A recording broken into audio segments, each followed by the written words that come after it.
Let's get it, baby. Welcome to the Chuck and Shoop show. I know y'all mad excited for us to be back.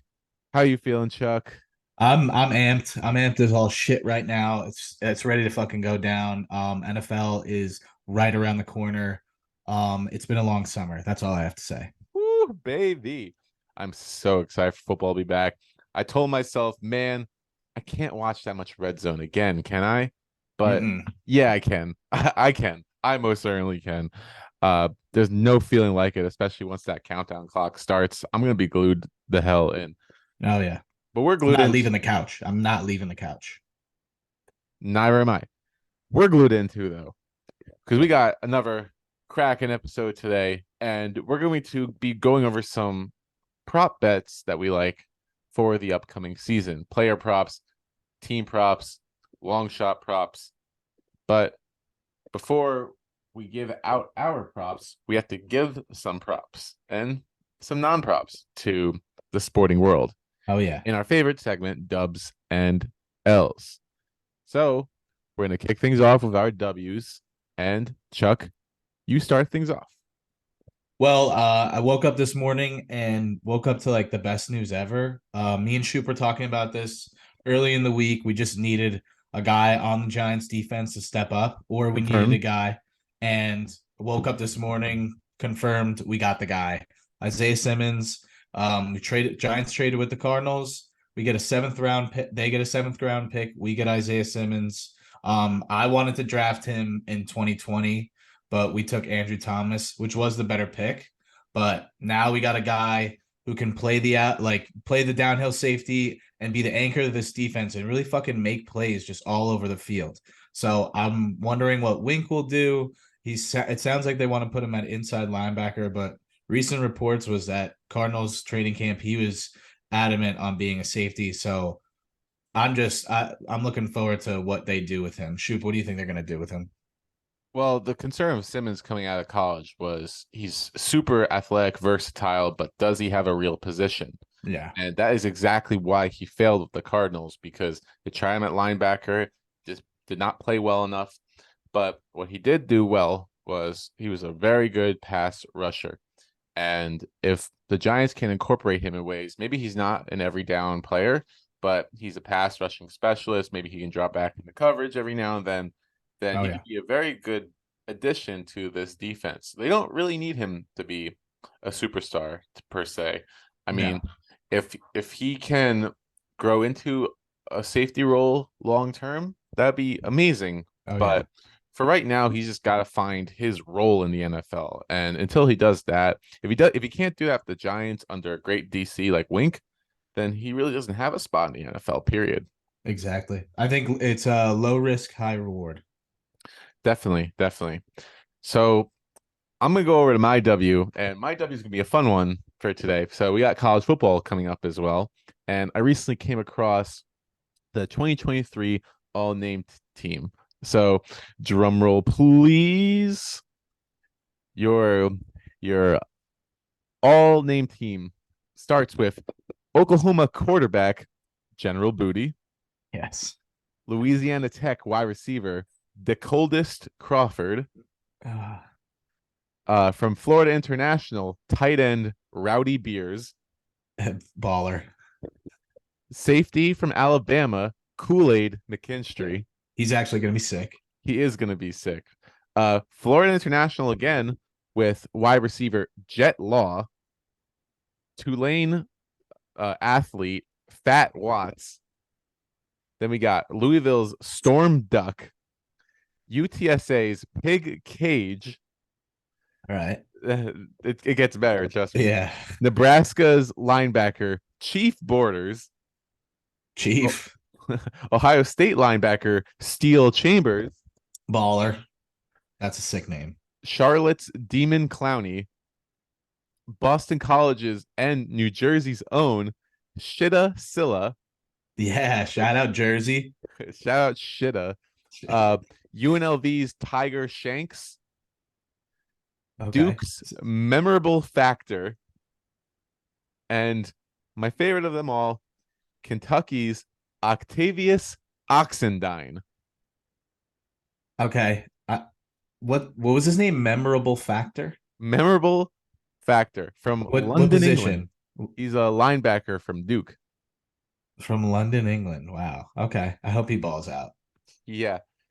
That is the all name team. I It love it. blows my mind how cool some of these names are.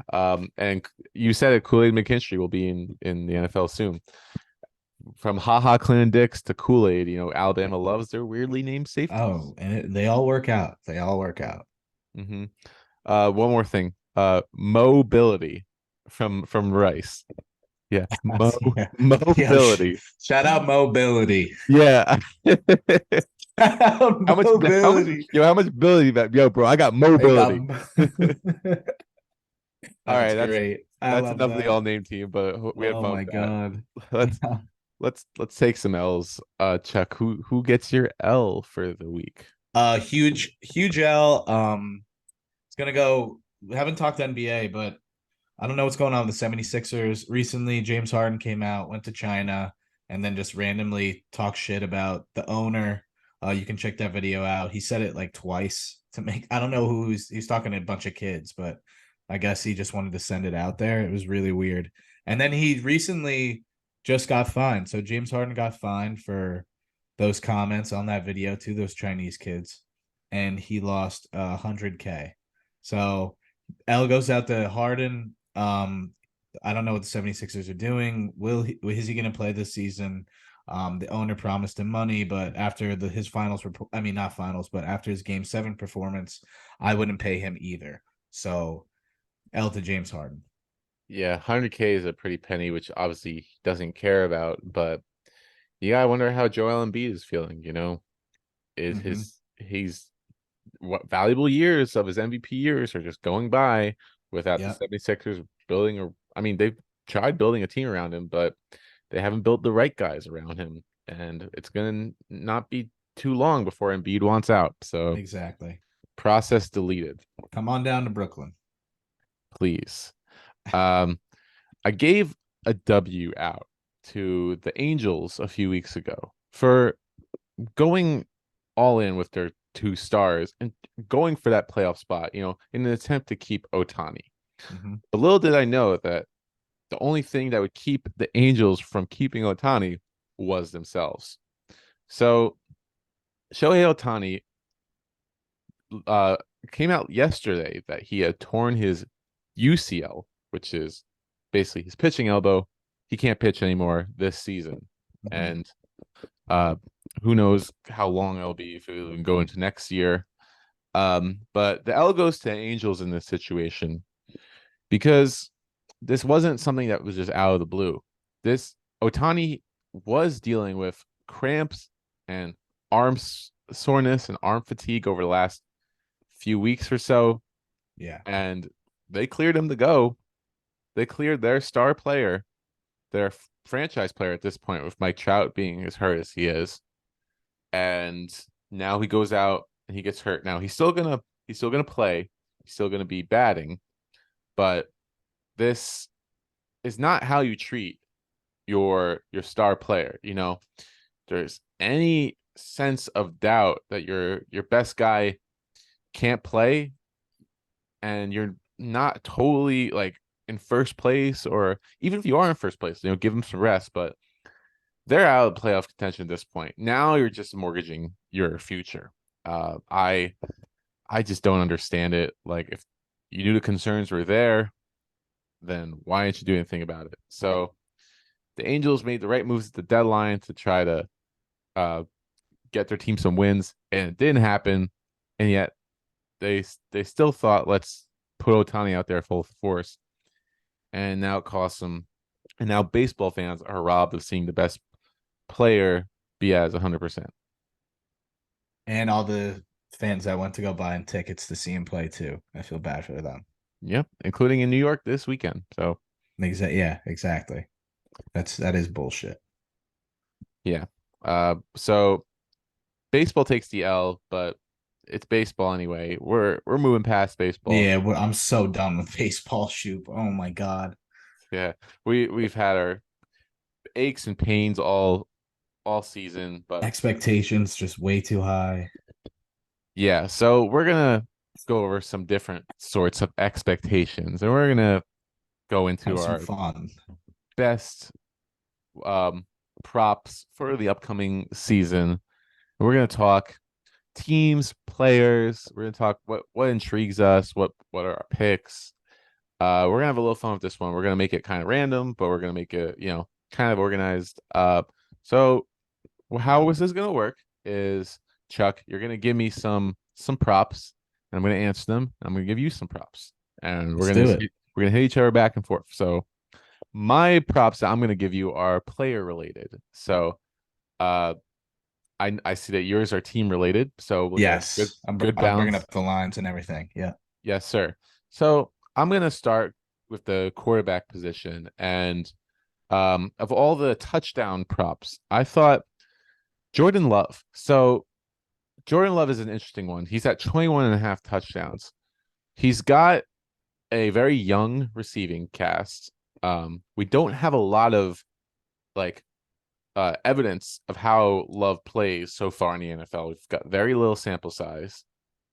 But 21 and a half seems pretty low, especially with what Rodgers has done in previous years. But, there's always a possibility that Love might not make it through the season. So Mhm. you're going over or under 21 and a half touchdowns passing. I feel like that's such a 22 passing touchdowns is a number that should be reached. I feel like in if you're been behind like somebody for so long and you're ready to go. I feel like they have like an offense that can score touchdowns and he can throw it. We've seen it in the preseason. Like he looks really good, I feel like. Um couple mishaps here and there, but still got the same basically the same offensive scheme. I'm honestly gonna go with the under because I think the competition is just better, and I feel like they're gonna have a tough time winning games. Hmm. So I'm actually gonna go under. All right. All right. You hit me. All right, now I'm gonna go with Baltimore Ravens over under 10.5 wins. Ravens got a tough schedule this year. I mean, they got to play the AFC North, and I Mm-hmm. believe they also have to play the AFC East, if I'm correct. I think you are correct. Yes. So Ravens got a tough schedule, but this is a elite defense, and they made some great changes to this offense, adding Zay Flowers, Odell Beckham, just enhancing that wide receiver room so that Mark Andrews isn't the only target, so that Lamar Jackson isn't forced to run all the time like he Yeah. was and get himself hurt again.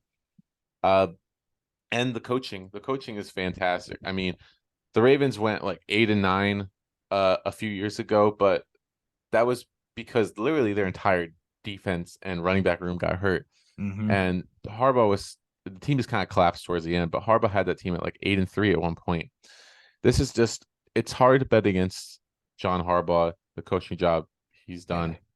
And I trust them more to hit their win total than other teams in AFC North. I'm going over. All right, let's go. Okay, awesome. Um, hmm, All right, so moving on to the running the- back position. This one is interesting. So Derrick Henry is probably playing behind his worst offensive line of his career. Uh, and he is also another year older. But he did rush for 1,500 yards last year. He got to 937 in half a season 2 years ago, and then as far back as 3 years ago, he hit over 2,000 yards. His line is set for 1150.5. So with those factors in mind, does he go over or under 1150.5 rushing yards this year? I'm definitely hammering the over on that shoop. Because I got it right here. AFC South, they play their interconference play is the NFC South. And the NFC South, I think, is poop. And I think their whole division is the whole AFC South is poop as well. And I can't think of a run defense that's good in that division. So I'm hitting the over. Definitely hitting the over. I like it. I think I agree with you on that too. Okay. Now, speaking of AFC South, I actually have another one for you. I think this team is a sleeper. It's the sleeper team. Jaguars over under 9.5 wins. 9.5 is it seems kind of low. But I'd say that number is just about right because I think they have to play that first place schedule and Yeah. their defense, they did not make enough upgrades in the offseason for me to feel comfortable, even if Trevor Lawrence and that offense can put up points. But I'm still going with the over because Yeah. well coached, Trevor Lawrence has another receiver to add to the receiving room that will only make the offense better. And the division is very weak. Now, I do think that the Texans are going to be a bit better than they were last year. I agree. And the Titans, we thought that they were going to go into rebuild, but it looks like they're giving another go. So they'll be competitive. But I think Jaguars get to 10 wins. I don't really see them going beyond that. So it's definitely Just on the too yeah. close for me to be comfortable, but I'm going to go over. Okay, bet. That's at minus 144 on FanDuel. Yeah, heavy juice on that. Yeah. This line confuses me on this next one. So Mike Evans has gone over 1,000 yards in every season of his professional career. I don't know if you knew that or not, I did but not. it's one of the best facts in the NFL right now. In his 9-year career, he has never been under 1,000 yards. Lowest has been 1,001. His over under this year is set 925 and a half. Now, he is older, like Derrick Henry. He's getting a year older, and his quarterback situation has taken a significant downgrade. But, I mean, he's played with bad quarterbacks in the past. I'm pretty sure he played with Josh Freeman way back in the day. Yeah. Yeah. So the question is 925 and a half. Is he going over or under? I like the trend. I'm gonna go with over. If the line was at maybe like 965 or like 969, I'd take the under. But I feel like he can get 950, like maybe not 1,000, but at least 950 with Baker Mayfield. And I don't even know who the backup is, but I feel like they can at least compete because their division isn't that good either. So I'll go with over.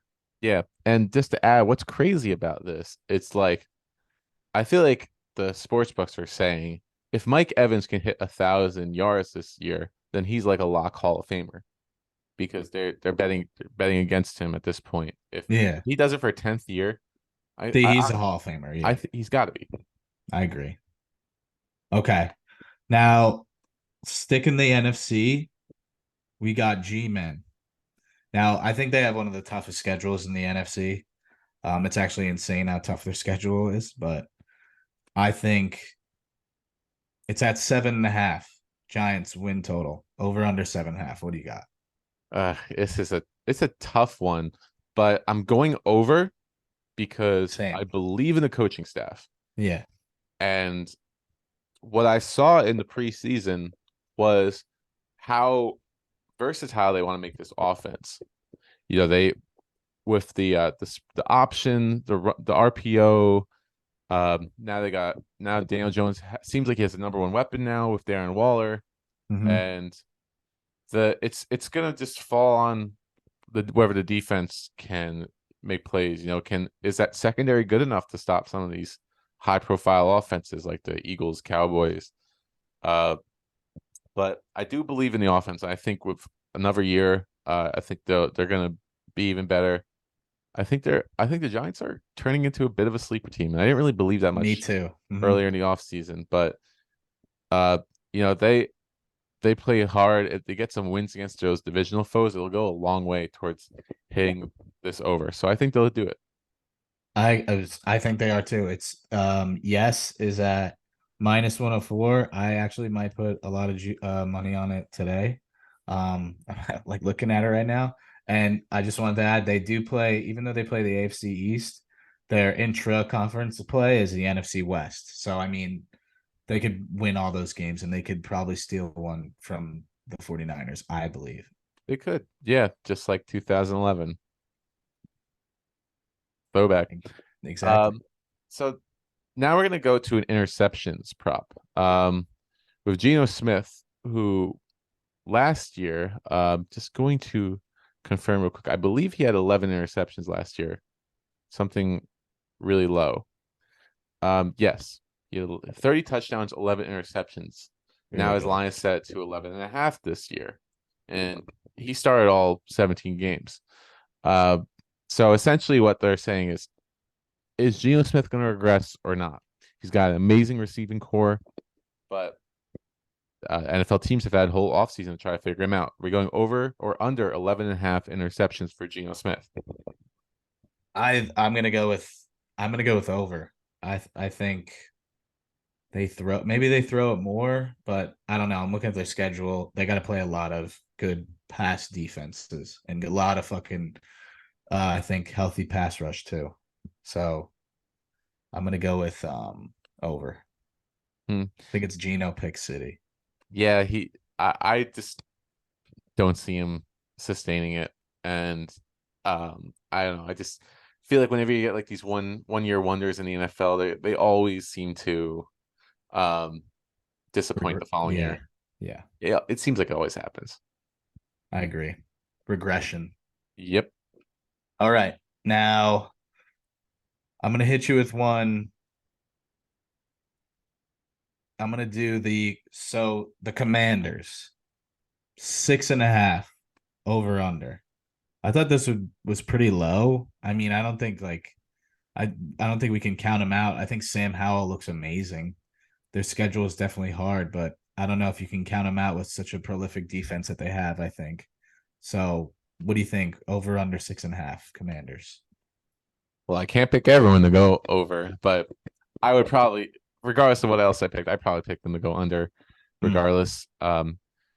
There's just yeah, Sam Howell looked good in his preseason action, but for in-game action versus some of these defenses and for with like the coaching staff and all the weird voodoo that's gone on with the Washington franchise over the past few years, I just don't see them being able to compete in this very tough division.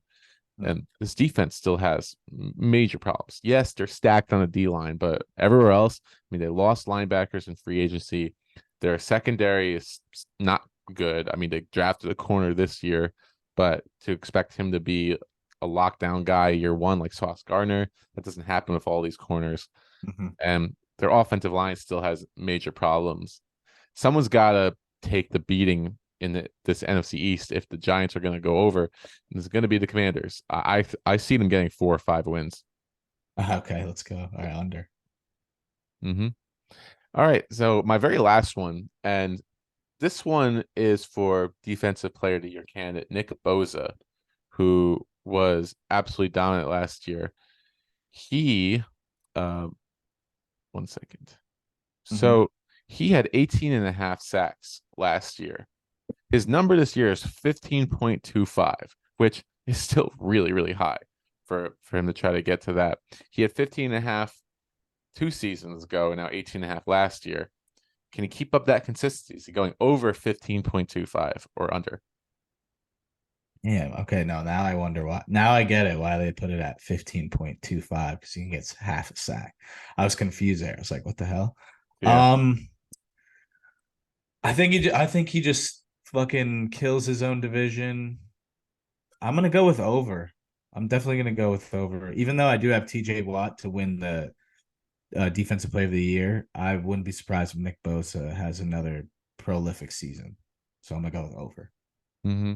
Yeah, it's hard to bend against him. All right. Hit me with another one more. Last Uh, one. So this one was interesting. I don't know if it was because they had the coaching change right away, but I'm looking at it and I want to know what you think. Broncos over under 8.5 wins. I think 8.5 is high, yeah. I was actually, kind of high on the Broncos going into the offseason, but they seem to be snake bitten with right? first off, well, injuries, yes. So Tim Mm-hmm. Patrick's out again for the year. Jerry Judy just got hurt today. Done. Mm-hmm. He's going to be out for a while. Cortland Sutton hasn't been the same since his injury. Mm-hmm. Uh, and I just don't like the fact that Sean Payton almost put a target on his team's back, but with his comments, but by making fun of Nathaniel Hackett and his failures. Yeah. It's kind of just like talking bad about or your girlfriend's ex, like fuck that guy. Like why even care? You Yeah, have not over you it. have the job or you have the girl in this case. Yeah. Like now all of a sudden there's noise around the NFL. Like even the Jets are looking like we got our guy. Like you like and like they know about Bounty Gate and all that. It's just Mm, Sean Payne's come back in the shady. NFL with bad reputation. And do we really know if Russell Wilson it can return to his former self? Is he gonna run like he used to? He's older. It's just uh there's a lot of negative momentum on this Broncos team that they have to overcome in a Hmm. tough division, in a tough conference too. Yeah, yeah. In the So toughest. so while I wouldn't be surprised if they had a little bit of a bounce back, it's just the feeling I get with these injuries and these comments that the coach is making. I see it going under. I can see Okay, under 8.5. I eight like and that. nine, 7 and 10. One of those. Yeah, I agree. Yeah, Wilson on the downfall. definitely. So now we get our pick 'em out of the way. Let's just go over some of our favorite props. Uh, Chuck. So I heard you got some picks you want to reveal. So I'll let the floor be yours first. Yes, so I have a lot of long shot picks, but it's a couple picks that I'm putting down right away. Um, I got Chiefs right away, over 11.5 wins, minus 107. I got it boosted on FanDuel, and I put 2 units on that. I also have the Chiefs to win the Super Bowl. Oh my God, what a surprise. 2 units on the Chiefs to win the Super Bowl plus 600. They're the favorites. If you want to be safe, you could also do Eagles plus 800. I like if you want a long shot, here's some long shots. Ravens plus 1800. I like Jets plus 1800. These are all on FanDuel. Jags plus 2800.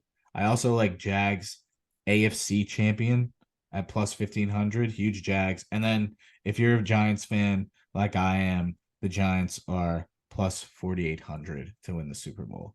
And that would be awesome if they do. And you bet that. And then some props I like. Jared Goff to pass for 4,000 passing yards. It's plus 110. If you want to put some money on that. Long shot MVP. I have Mahomes. Long shot MVP, Justin Fields at plus 2,000. I don't know. I'm getting the feeling he's going to have an amazing season. He's just going to take over and run over everybody and throw over everybody. MVP. Um, yeah, MVP for Fields would MVP. be insane. That would be insane. And then I really like been watching a lot of Hard Knocks. Quentin Williams to have 10 plus sacks at plus 150.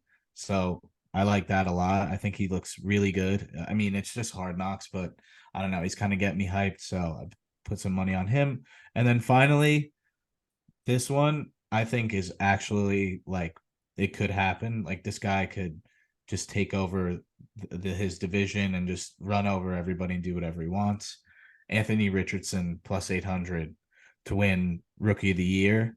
And then actually, I just found one really quick at the end. I like John Mechie, who had leukemia last year and couldn't play.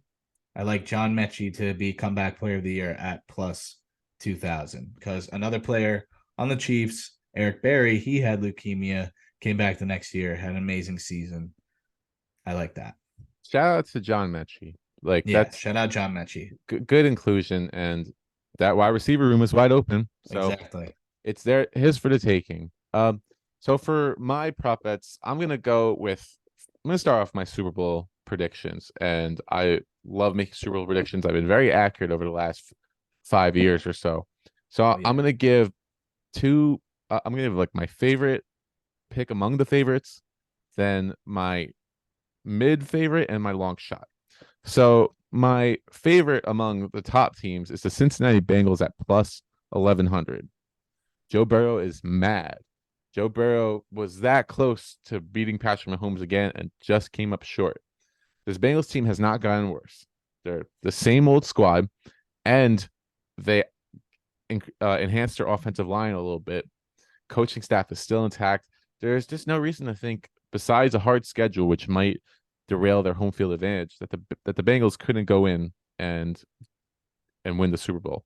Mm. Uh, my favorite mid pick. So I'm going to apologize to the viewers. So I made a claim earlier in the offseason that I love the Lions as a Super Bowl, uh, as like my Super Bowl pick. I still do, but the hype has gotten so astronomically large that one, it's not even cool anymore to pick the Yeah, Lions. to root But for the Lions. two, I'm actually looking at plus 2,200 for the Lions and really thinking this team hasn't won a playoff game. Like it's just they're great, but it's a little out of control. So I'm gonna go with someone different. I'm gonna go with the Jaguars at plus 3,000, who Yes. who have to compete in a loaded AFC. Yes, but Trevor Lawrence has already gotten that playoff win out of the way. Doug Pearson has Super Bowl experience, Yeah. and they're going to get a home playoff game. They're going to ride in, and if their defense can make slight improvements, I think they can hang with any team in football. I'm going to pair that too with one of my favorite player props, Trevor Lawrence over 26.5 TDs. That seems kind of too easy for me. Um, so I'm locking that in. My favorite long shot is the Pittsburgh Steelers at plus 5,000. And it Mm. definitely is a long shot because it's going to hinge a lot on how Kenny Pickett develops. But we've seen second year quarterbacks have crazy development and take their team to the next level. Think about Joe Flacco way back when he got his team all the way to the AFC Championship. Uh, Oh yeah. Joe Burrow, although he tore his ACL and then comes in, leads the team to Super Bowl. So I like the Steelers and I love that defense too. You know how I feel about TJ Watt. Yeah. Yeah. Um, so defense is going to be great, and they have the coaching staff and the continuity to do it. Some player stats. I'm going to go with a couple of unders for running backs. DeAndre Swift's line for touchdowns is 4.5. I'm going under. This guy cannot stay healthy for his life, and he's in a really crowded running back room, which I think Kenneth Gainwell is taking the lead on. And then you got Rashad Penny, who I think will get more of the goal line work. Wow. Swift, I feel like will get maybe receiving touchdowns, not rushing touchdowns. Okay. Um, Pairing off with my uh Trevor Lawrence pick, Travis Etienne's line is 6.5 touchdowns, and I'm going under on that as well. It seems like the Jaguars want to use Tank Bigsby, their third round pick, as like a change of pace back, and that will take away touches, it'll take away touchdowns, and I think this offense is built for throwing the ball. Some more over unders. Amon-Ra St. Brown, over or under 1050.5. He's going to smash that over. This Lions offense is going to be fantastic, and they're not going to have Jameson Williams for the first 6 games of the season, which means Amon-Ra should rack up some crazy high number games in terms of receiving Yes. yardage. Yes. So he'll get a huge boost in those first 6 games, but even when JMO comes into the fold, he's as long as he stays healthy, he should hit that number with ease. Calvin Ridley over under 900.5. I'm going over for Calvin Ridley. He's had so much time away from the NFL to work on his body, to think about what he's done. He gets a fresh start with a great quarterback and a great offense. Forget how good he was when he played. Ridley, I think, should dominate this 900.5 number. Darren Waller, over or under 700.5 touchdowns. Did you see how much Daniel Jones targeted Waller on that one drive in the preseason? I don't know why you wouldn't. I don't know why you wouldn't. Smashing that over. I like that. Gabe Davis, over under 775.5 receiving yards. What has he proven? Nothing. He proves he can go off in big games and disappear in others. I'm going Mm. under. I think one of these young receivers, maybe Khalil Shakir, will overtake Gabe Davis towards the end of the year. He's going to lose some snaps. So I like that under. And then Keenan Allen, over under 875.5 receiving yards. This is a player where I feel like is starting the decline.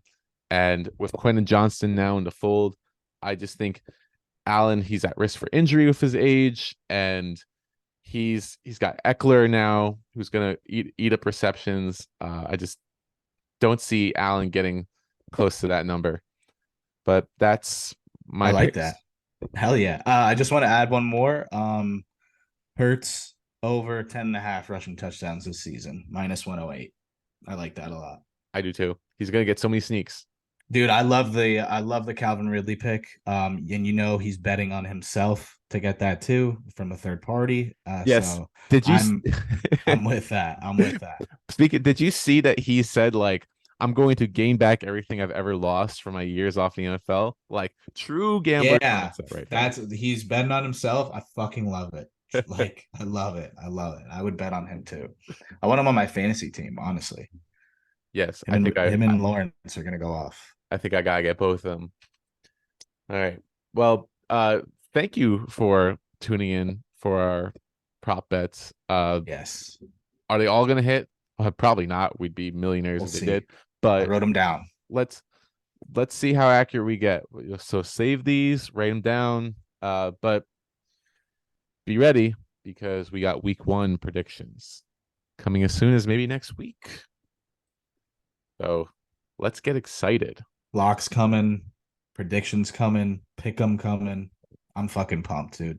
I'm so ready for more football talk, Chuck. But until then, we gotta shut things down for now. So I'm Shoop. I'm Chuck. We are signing out, but subscribe to YouTube, subscribe to the podcast, Like the video. Also like it, please. Like the video. give us money.